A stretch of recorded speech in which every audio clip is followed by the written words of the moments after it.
All right, we are moving on to item 11.0, which is new business. And we've got a number of policy first readings, and so we'll go through these and get a little bit of an explanation on them so that we can mull them over and receive public comment on them over the next month. So 11.1, Mr. Caldwell, going back to you, is policy JFABF, students in foster care policy.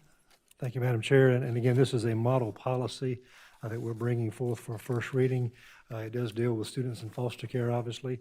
And just as a background, students in foster care are probably have a higher level of instability than other students do in our district. And federal and state laws were recently updated.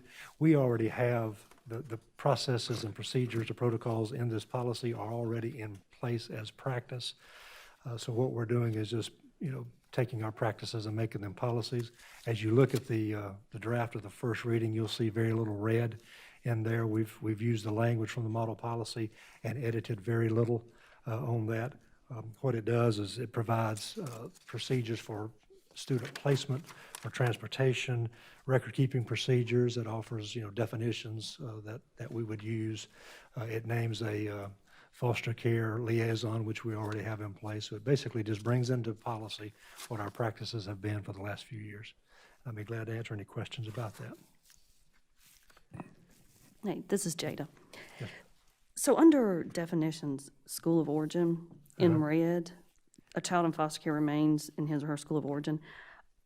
Is there a reason why that is under definitions instead of placement process? Ms. Garris, I actually wrote that same question down when I went through that. That doesn't seem like part of the definition. That seems more like a practice. Yeah.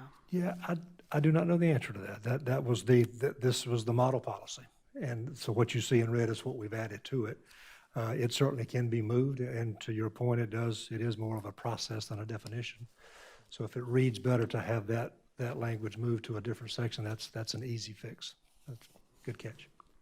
And then on the last page, it says, about 4 paragraphs down, the district foster care point of contacts from the 5 Lexington County school districts. Why is it only Lexington County?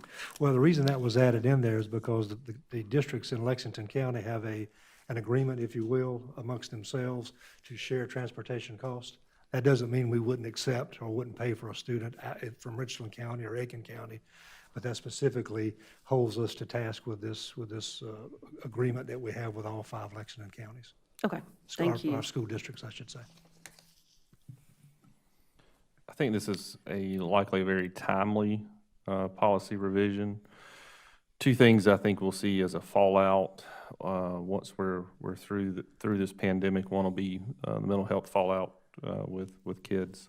The second is going to be our foster care, because obviously those referral numbers are down tremendously, which is not a good thing, because it means that our natural safety net has been eliminated to some degree, or at least severely compromised.